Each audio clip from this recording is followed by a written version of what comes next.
Hey, Master Gardeners. I'm standing under this sweet-smelling little native tree.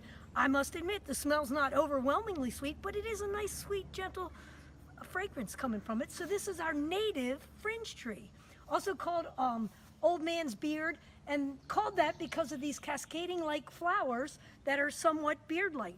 They're composed of 4 little strap-like white petals, and then they kind of cascade down in these large panicles. But I'll have to give you the honest truth. For years I had this in my yard because it was given to me by not a master gardener, by a co-worker, and she didn't know what it was.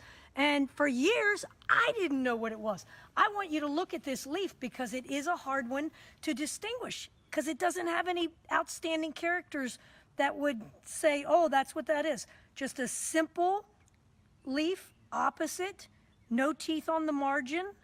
Very plain. The only indicator on this that might be helpful are those little freckles on there, those little lenticels that might help you identify it. But I think it's pretty hard to ID.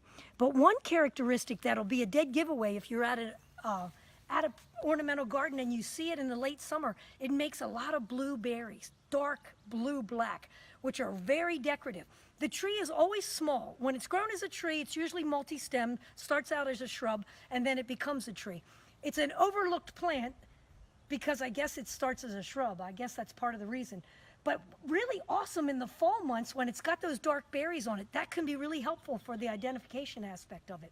And those attract birds, so that's another benefit. Now this happens to be a male.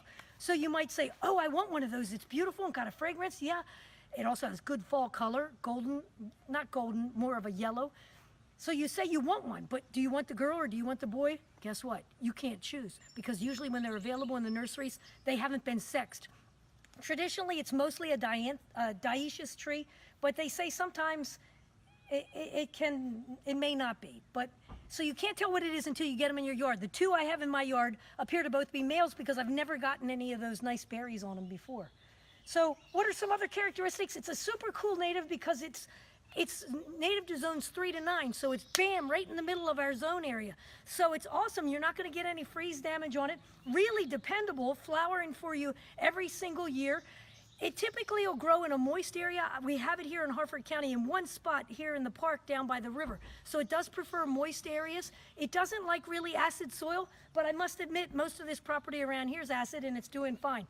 So it supposedly likes moisture, but I don't give it to it. I don't cater to it in any way. So it seems to me that it's been very adaptable here in my yard. I totally love it. Since it's gotten mature, I think it's great. And because if you can get the female, you get berries.